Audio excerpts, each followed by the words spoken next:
సుప్రభాతం శుభోదయం ప్రియమిత్రులారా, మరోసారి దేవుని గూర్చిన సత్యాన్ని గ్రహించడానికి ఈ భూమి మీద రచింపబడిన గ్రంథములన్నిటిలోనూ అత్యంత ప్రాచీనమైన ప్రప్రథమ గ్రంథమైన భారతీయ వేదమును మనము సంప్రదిద్దాము రండి. నేటి మన ధ్యానము కొరకు కృష్ణ యజుర్వేదీయ తైత్తిరీయ సంహిత 2వ ప్రపాఠకము 10వ అనువాకము 9వ మంత్ర భావము చదువుతున్నాను, చిత్తగించండి. అగ్ని, నీవు ప్రజాపతి తపము నుండి ఆవిర్భవించినావు. భూమికి స్వర్గమునకు తాపము కలుగజేయుచున్నావు. విశ్వకర్మ మేకపోతు రూపమున ప్రజలను పశువులను సృష్టించినాడు. 10వ మంత్ర భావము. మేక అగ్ని గర్భమున పుట్టినది. పుట్టగానే తనను సృష్టించిన ప్రజాపతిని దర్శించినది. ఆ మేక వలననే యజమానులు స్వర్గమునకు చేరినారు. దేవతలు పూర్వము దేవత్వము పొందినారు. ప్రియమిత్రులారా, భారతీయ సనాతన ధర్మము అమోఘమైనది, అద్భుతమైనది. సనాతన ధర్మమునకు ఆలవాలము, పట్టుగొమ్మ, ఆధారమైనటువంటి వేదములు భావగర్భితములు అని చెప్పడంలో ఎలాంటి అతిశయోక్తి లేదు, అనుమానం లేదు. వేదములలో అంతులేని సంపద ఉన్నది అని విజ్ఞులు పెద్దలు చెబుతూనే ఉన్నారు. కానీ ఈనాటికి భారతీయులు వేదములను పరిశోధించడానికి సరైన సంకల్ప శుద్ధితో పూనుకోలేదు. వేదాలను పరిశోధిస్తే అనేకమైన విడ్డూరమైన విచిత్రమైన వ్యాఖ్యలు, మాటలు కనబడతాయి. ఇప్పుడు మనం చూసినటువంటి ఈ మంత్రములో ప్రిలారా ఏమని చెబుతున్నాడు మహర్షి చూడండి. విశ్వకర్మ, సమస్తమును సృష్టించిన విశ్వకర్మ మేకపోతు రూపమున ప్రజలను పశువులను సృష్టించినాడు. 4వ కాండము 10వ అనువాకము 9వ మంత్రము. విశ్వకర్మ అనే పేరు దేవునికి ఉన్న అనేక నామధేయాలలో ఒకటి. విశ్వకర్మ అంటే విశ్వమును సృజించినవాడు అని అర్థం. ఈ విశ్వాన్ని సృష్టించినవాడు సృష్టిస్తూ ఉన్నప్పుడు ఎలాగున్నాడంటే మేకపోతు ఆకారములో ఉన్నాడట. విశ్వకర్మ మేకపోతు ఆకారములో ఉండి ప్రజలను సృష్టించడం ఏమిటి, పశు పక్ష్యాదులను ప్రాణులన్నిటినీ సృజించడం ఏమిటి? ఎప్పుడైనా ఆలోచించారా? ఆలోచించవలసిన అగత్యము లేదంటారా?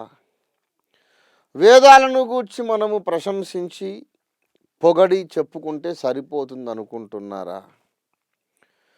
వేదములలో రాయబడినటువంటి ఈ అద్భుతమైన సంగతులను ధ్యానించకుండా పరిశోధించకుండా ఉంటే వేద ఋషులు పెద్దలు మనల్ని క్షమిస్తారనుకుంటున్నారా? ఇది చాలా సీరియస్ విషయం, చాలా గంభీరమైన విషయం. సృష్టికర్త ఈ విశ్వమును సృజించిన సందర్భములో మేకపోతు ఆకారములో ఉన్నాడట. ఎందుకున్నాడు మేకపోతు ఆకారంలో? ఇదే కృష్ణ యజుర్వేదములో 4వ కాండము 2వ అనువాకము 5వ మంత్రములో ఇలాగు రాయబడింది. ఈ సమస్త లోకమును సృష్టించిన వానిని ఎవ్వారలును తెలుసుకొనలేకున్నారు. ప్రాణులారా, అతని తత్వము అగమ్య గోచరము. మీరు అజ్ఞానమును మంచుచే ఆవరింపబడి ఉన్నారు. అబద్ధములాడువారు, ప్రాణము ఉన్న చాలునని తృప్తి చెందువారు, ఉక్ధములను ప్రశంసించుచూ ఉన్నవారు. ఆ పరమాత్మ తత్వము 6వ మంత్ర భావం. ఆ పరమాత్మ తత్వము నిగూఢమైనది. అది ద్యులోకమున కన్నా దూరమున ఉన్నది, పృథివి కన్నా దూరమున ఉన్నది, దేవాసురుల కన్నా దూరమున ఉన్నది. ఏ గర్భమునందు సకల దేవతలు కలిసి ఉండిరో అట్టి గర్భమును తొలుత జలములు ధరించి ఉండెను. ఎవరీతడు? ఒక దేవుడు ఉన్నాడు, ఆయనను ఎవరూ తెలుసుకోలేకుండా ఉన్నారట. ఒక మహర్షి అంటాడు, అసలు నేను ఉన్నానో లేదో నాకే తెలియడం లేదంటాడు మహర్షి. ఎవ్వరూ తెలుసుకోలేకపోతున్నారట. మహర్షులు కానీ, యోగి పుంగవులు కానీ, సాధకులు, ఆరాధకులు, భక్తులు ఎవరూ కూడా ఆ దేవుణ్ణి తెలుసుకోలేకుండా ఉన్నారు. కారణం ఏంటంటే వారి మనస్సు మీద ఒక మంచు కప్పి ఉన్నదట, కప్పబడి ఉన్నదట. వారి మనస్సు అజ్ఞానము అనే మంచు చేత ఆవరింపబడి ఉన్నది. ఎవరీతడు? ఈ కృష్ణ యజుర్వేదము 4వ కాండము 2వ అనువాకములో మొదటి మంత్రభావము చదువుతున్నాను. ఎవడు ఈ సమస్త భువనములను తన యందు ధరించినాడో, ఎవడు ఋషియో, ఎవడు హోతయో, ఎవడు మాకు తండ్రి అగునో అట్టివాడు మాకు ధనములు అందించనిచ్చగించునుగాక. అతడు తాను సృష్టించిన హృదయ పద్మమున చేరి ఉన్నాడు. అతడు సంకల్ప మాత్రమున విశ్వముల సృష్టి స్థితి లయకారకుడు, ధాత విధాత సంహర్త పరముడు సర్వజ్ఞుడు అయినాడు. ప్రియులారా, 3వ మంత్రభావము. ఎవడు మా పోషకుడో, మమ్ము పుట్టించినవాడో, ఎవడు విధాతయో, ఎవడు పాలకుడో, ఎవడు సమస్తమును సత్ నుండి సృష్టించినాడో, అతడు దేవతల పేర్లు పెట్టుకున్నవాడైనను ఏక ఏవ బభూవ, ఒక్కడే అయినాడు. అతని అన్యభువనములు ఎవరు, ఏవి అని ప్రశ్నించుచున్నారు. ఇతడట సకల దేవతల నామములు తానే కలిగినవాడు. చారిత్రకంగా వాస్తవంగా మాత్రం అతడు అనేకులు కాడు, ఒక్కడే. అతడు ఒక్కడే. పేర్లు మాత్రమే అనేకము, వ్యక్తి మాత్రం ఒకడే. ఆయనను ఎవరు కూడా ఎందుకు తెలుసుకోలేకపోతున్నారో ఈరోజు మనము పరిశోధించి చూద్దాం. వాళ్ళందరి మనస్సును అజ్ఞానం అనే మంచు ఆవరించి ఉన్నదట. ఆయనను గూర్చి చాలా స్పష్టంగా వేదాలు చెబుతున్నాయి. ఆయన గుణలక్షణాలు, ఐడెంటిఫికేషన్ మార్క్స్ వేదాలు చాలా స్పష్టంగా చెబుతున్నాయి. ఇందాక చదివాం.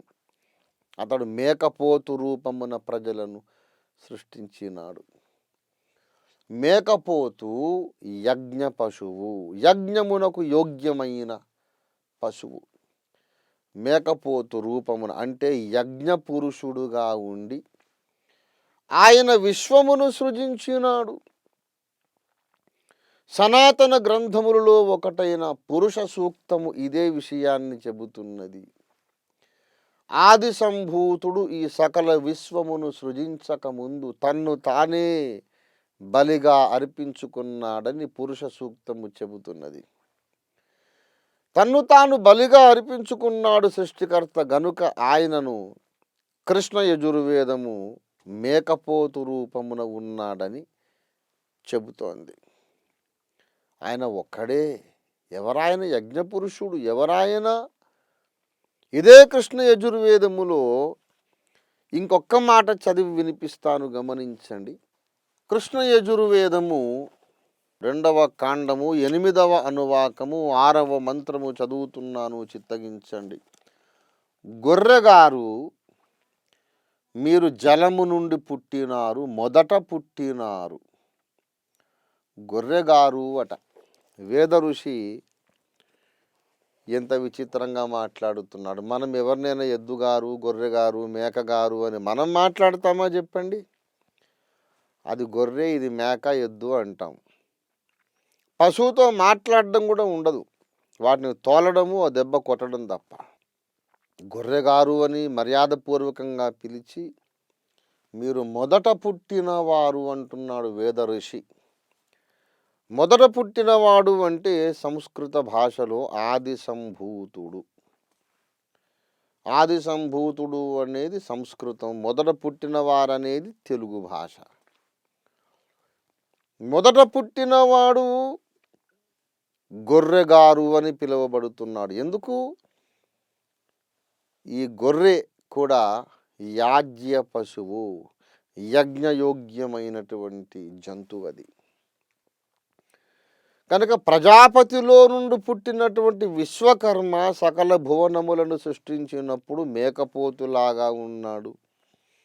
ఆ ఆది సంభూతుడు గొర్రెలాగా, పొట్టేలులాగా ఉన్నాడు అని వేదాలు చెబుతున్నాయి. ఆయనను ఎందుకు తెలుసుకోలేకపోతున్నారంటే, ఆయన మనకు ప్రకటించబడ్డాడు కానీ మనకు నచ్చని దేశము నుండి వచ్చాడు ఆయన.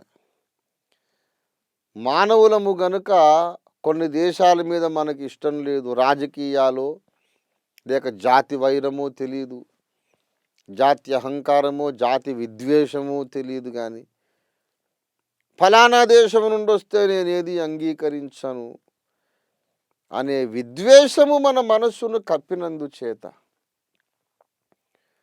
యజ్ఞ పశువు తానయ్యుండి లోకములన్నిటిని సృష్టించిన వాడు మన ముందుకొచ్చి నిలబడ్డా సరే మనం చూడలేకపోతున్నాం, గుర్తించలేకపోతున్నాం, అంగీకరించలేకపోతున్నాం. సృష్టికర్త తానే ఒక యజ్ఞ పశువై ఉన్నాడు అనే విషయాన్ని పరిశుద్ధ బైబిల్ గ్రంథములో కూడా, ప్రకటన గ్రంథము 13వ అధ్యాయములో ఇలాగున యోహాను ప్రవక్త రాశాడు. ప్రకటన 13వ అధ్యాయము 8వ వచనం. భూనివాసులందరూ అనగా జగదుత్పత్తి మొదలుకొని వధింపబడి ఉన్న గొర్రెపిల్ల యొక్క జీవ గ్రంథమందు ఎవరి పేరు వ్రాయబడలేదో వారు ఆ మృగమునకు నమస్కారము చేయుదురు. అంత్యదినాలలో, యుగాంతములో ఈ భూమి మీదికి ఒక క్రూర ప్రపంచ నియంత రాబోతున్నాడు.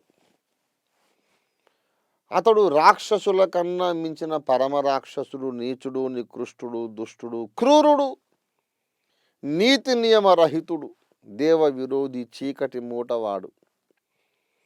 వాణ్ణి లోక ప్రజలందరూ దేవునిగా కొలుస్తారట. ఆ రోజుల్లో ఆ ప్రపంచ నియంతను దేవునిగా ప్రజలు ఎందుకు అంగీకరిస్తారంటే, వాళ్ళందరి పేర్లు దేవుని గొర్రె పిల్ల యొక్క జీవ గ్రంథములో వ్రాయబడలేదట. ఈ గొర్రెపిల్ల ఎవరు అంటే, జగదుత్పత్తి మొదలుకొని వధింపబడి ఉన్న దేవుని గొర్రెపిల్ల. జగత్తు ఉత్పత్తి అంటే ఈ లోకము పుట్టినది మొదలుకొని వధింపబడి ఉన్నాడు, వధ్య పశువు.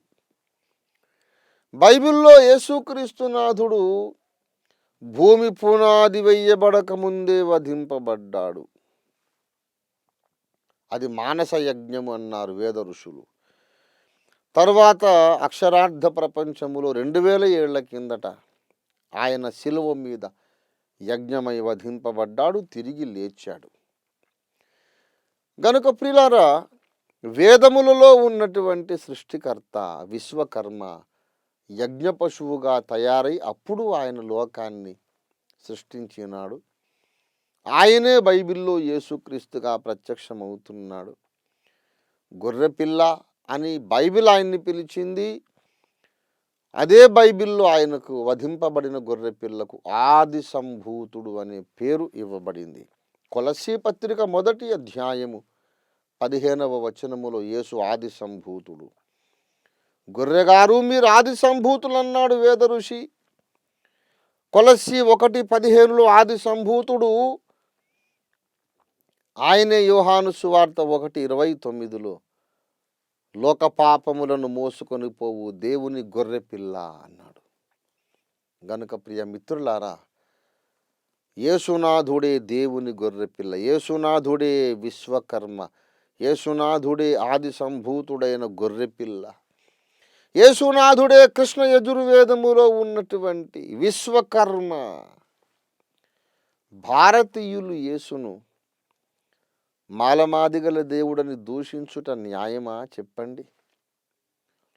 ఎంత అన్యాయము! మాలమాదిగలంటే తక్కువ వారని నేను అనడం లేదు. అసలు మాలమాదిగలు తక్కువ కులము అనడము మొట్టమొదటి ఘోరమైన అపరాధము. వాళ్ళని తక్కువ చేయడమే మొదటి పాపం. అన్ని కులాలెంతో వాళ్ళు అంతే. ఏ కులము ఎక్కువ కాదు, ఏ కులము తక్కువ కాదు. బ్రాహ్మడెంతో మాల కూడా అంతే. క్షత్రియుడు ఎంతో మాదిగ కూడా అంతే. ఏ కులము తక్కువ కాదు, ఏ కులము ఎక్కువ కాదు. అన్ని కులాలు సమానమే, అన్ని మతాలు సమానమే. మనుషులంతా రక్త సంబంధికులే సుమ. కులం అనేది పెద్ద మాయ. లేని దాన్ని ఊహించుకొని గర్విస్తున్నారు జనాలు. ఒక 2 కులాలను అంటరాని కులాలు అని చెప్పడమే ఘోరమైన మూర్ఖత, మూఢత, బుద్ధిహీనత, అన్యాయము. సరే, ఆ తప్పు చేస్తే చేశారు. కులం పేరిట మనుషులను తృణీకరించడం మొదటి పాపం. రెండవ పాపం, ఆది సంభూతుణ్ణి ఆ కులానికి అంటగట్టి ద్వేషించడం రెండవ మహాపాపం. అందుకే మన దేశానికి దరిద్రం చుట్టుకుంది, శని పట్టుకుంది. భారతదేశము స్వాతంత్రము సంపాదించి 65 సంవత్సరాలు గతించినా గతుకుల రోడ్లు పోకపోవడానికి కారణం ఆది సంభూతుణ్ణి అవమానించడమే. భారతీయులారా, పశ్చాత్తాపపడండి. ధర్మ ప్రచారకులారా, బుద్ధి తెచ్చుకొనండి. ఆ దేవదేవుని క్షమాపణ అడగండి. వేదములలో యేసును గూర్చి రాయబడింది. యేసును ద్వేషించటం మానండి. మీరందరూ యేసును విశ్వసించండి, యేసును ప్రచారం చేయండి.